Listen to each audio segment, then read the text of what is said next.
Screen पे ये जो तस्वीरें दिख रही है ना एयरशिप की तरह, ये तस्वीरें इस वक्त एस्टोनिया के सीमा पर लगाया है रूस ने, जिसके बाद एक डर का माहौल पैदा हो गया है। आखिर प्रथम विश्व युद्ध में इस्तेमाल होने वाले इस ब्लिम्प को क्यों लगा रहे हैं राष्ट्रपति पुतिन, जानेंगे क्या है मामला। तो वहीं दूसरी तरफ क्या अमेरिकी कंपनियों के ऊपर भी 3 गुना जुर्माना लगाया गया है, और वो भी घूस देने के केस में। जियोपॉलिटिक्स में बहुत कुछ चल रहा है। हमेशा की तरह CIS न्यूज नेटवर्क के इस एपिसोड में जानने को मिलेगा बहुत कुछ। आइए जानते हैं इन खबरों को विस्तार से। जैसा मैंने कहा कि रूस यूक्रेन का युद्ध आगे कब रुकेगा, इसके बारे में कुछ भी कहना इस वक्त मुश्किल है, लेकिन इतना जरूर है कि डोनाल्ड ट्रंप जब से आए हैं तब से वो बार बार रिक्वेस्ट कर रहे हैं, और एक बार फिर से उन्होंने रिक्वेस्ट किया है। उन्होंने कहा कि काफी लंबा समय हो गया है, अब ये चीजें खत्म होनी चाहिए, अब इसे बंद होना चाहिए, अब जो लोग मारे जा रहे हैं ये सारी चीजें बंद होना चाहिए। ट्रंप के आने से पहले तक में अगर ये देश युद्ध को रोक देते हैं तो समझ लीजिए शांति स्थापित हो जाएगी, वरना जिस तरीके से ये देश चल रहे हैं ऐसे में लग नहीं रहा है कि ये शांति के दिशा में चल रहे हैं। जब प्रथम विश्व युद्ध था तब इस तरीके के ब्लिम्प उड़ाए गए थे, जर्मनी के द्वारा इसका ज्यादा इस्तेमाल किया जाता था। ये जो तस्वीरें देख रहे हैं आप, ब्लैक एंड व्हाइट तस्वीरें, इन तस्वीरों में वो रूप दिखाई दे रहे हैं, और ये बड़े डरावने होते थे, काफी बड़े बड़े साइज के ब्लिम्प। ये होते क्या हैं, ये बलून जैसी आकृति थी जो उस समय एक जाल की तरह इस्तेमाल की जाती थी। हालांकि एक ये तस्वीर भी है, न्यू जर्सी में ये बेस में इस तरीके से टंगी हुई थी और अचानक से इसमें आग लग गया था। ये उस वक्त बहुत ज्यादा इस्तेमाल की जाती थी और ये ना एक डरावना प्रतीक बन चुका था। हालांकि ये चीजें खत्म हो गई थी। वर्ल्ड वॉर 1 में ही ये बहुत ज्यादा इस्तेमाल हुआ था, फिर उसके बाद ये इस्तेमाल नहीं हुआ। पर एक बार फिर से ये देखने को मिल रहा है कि रूस ने पुरानी यादों को ताजा कर दिया है। रूसी राष्ट्रपति व्लादिमीर पुतिन ने तीसरे विश्व युद्ध के शुरू होने के संभावित स्थान पर अब प्रथम विश्व युद्ध के जमाने के एयर ब्लिम्प एयरशिप को तैनात किया है। ये ब्लिम्प जहाँ तैनात है वहाँ पर नाटो और रूस की सीमा मिलती है। माना जा रहा है कि इसी जगह से तीसरे विश्व युद्ध की शुरुआत हो सकती है। इन ब्लिम्प पर रूस समर्थक प्रचार लिखे हैं जिन्हें पश्चिम को डराने की कोशिश माना जा रहा है। पश्चिम का दावा है कि इन एयर ब्लिम्प में कैमरे लगे हुए हैं जिनसे नाटो देशों की निगरानी की जा रही है। कुछ पश्चिमी विशेषज्ञों का दावा है कि रूस इसका इस्तेमाल कमजोर नाटो देशों को डराने के लिए कर रहा है। रूस के ये एयर ब्लिम्प नाटो देश एस्टोनिया के नार्वा शहर के पास देखे गए हैं। नार्वा के निवासी हर पल इन एयर ब्लिम्प की निगरानी में हैं। उन पर लगे कैमरे लोगों की गतिविधियों को रिकॉर्ड कर रहे हैं। जेपोलिन जैसे ये ब्लिम्प लगभग हर हफ्ते रूसी सीमा के करीब उभर रहे हैं। इससे एस्टोनियाई सीमा पर रूस की सैन्य उपस्थिति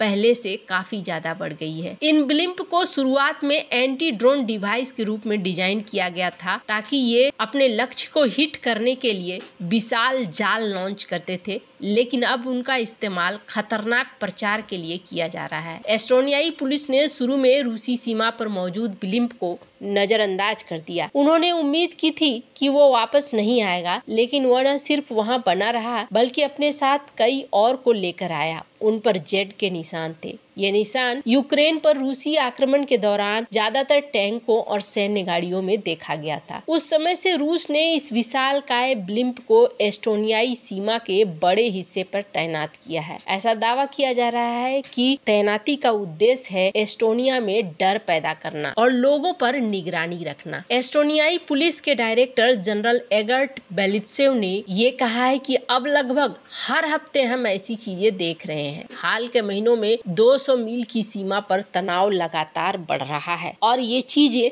देखते देखते बड़ा रूप ले रही है। अब रूस यूक्रेन में शांति आती है या अशांति आती है, इसका जनवरी से पहले कुछ भी पता नहीं चलने वाला है। जनवरी के बाद ही असल रिजल्ट निकलकर सामने आएगा। पर एक रिपोर्ट प्रकाशित हुई है और इस रिपोर्ट ने कई सारी चीजों को उजागर करके रख दिया है। एक चीज तो हम लोग देख रहे हैं कि किस तरीके से अमेरिका में भारतीय कंपनियों के ऊपर जांच जांच बिठाया जा रहा है। ऐसे में स्क्रीन पर फर्स्ट पोस्ट की इस रिपोर्ट को देख सकते हैं, जिसमें कहा जा रहा है कि कई अमेरिकी कंपनियों के बारे में भी एक रिपोर्ट निकल कर आई है। सोमवार 16 दिसंबर को एक रिपोर्ट डेली पायनियर में छापी गई है, जिसमें ये कहा गया है कि अमेरिकी कंपनियों के ऊपर भी इसी तरीके के आरोप लगे हैं। भारतीय अधिकारियों को रिश्वत देने के आरोप में 3 अमेरिकी कंपनियों ने अब मामले को निपटाने के लिए 3 गुना से ज्यादा जुर्माना अदा किया है। और इसमें ये कंपनियां कौन कौन कंपनियां हैं? मूग इंक, ओरेकल और अल्बेमरले कॉरपोरेशन। ये कंपनियां भारतीय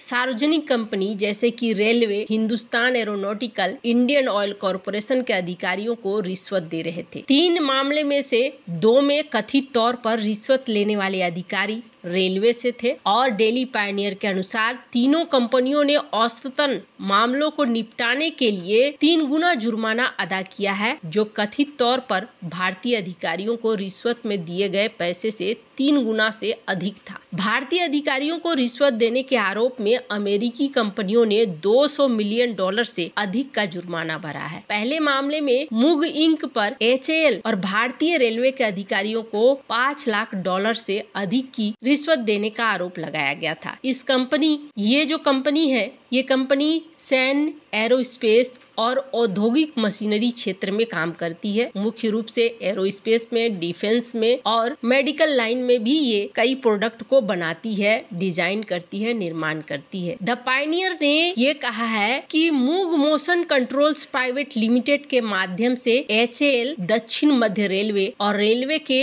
RDSO के अधिकारियों को रिश्वत देने की कोशिश की गई ताकि कॉन्ट्रैक्ट मिले। इसके अलावा HAL के अधिकारियों को कथित तौर पर 5% कमीशन दिया गया था। जब ये मामला बहुत आगे बढ़ गया तो मूग इंक ने इस मामले को निपटाने के लिए $1.68 मिलियन का भुगतान किया। दूसरे मामले में IT दिग्गज ओरेकल पर UAE और तुर्की में भारतीय रेलवे के अधिकारियों और संगठनों को $6.8 मिलियन से अधिक की रिश्वत देने का आरोप लगा है। इस अखबार के अनुसार इसी मामले में कंपनी ने कथित तौर पर $6.8 मिलियन की रिश्वत दी और फिर मामले को निपटाने के लिए $23 मिलियन का जुर्माना अदा किया। तीसरे मामले में अमेरिकी रासायनिक निर्माता अल्बेमरले पर इंडोनेशिया और वियतनाम में भारतीय तेल के अधिकारियों और कंपनियों को लगभग $63.5 मिलियन की रिश्वत देने का आरोप लगा है, इस अखबार के अनुसार। हालांकि बिजनेस में ये चीजें देखी जाती है कि कई बार कंपनियां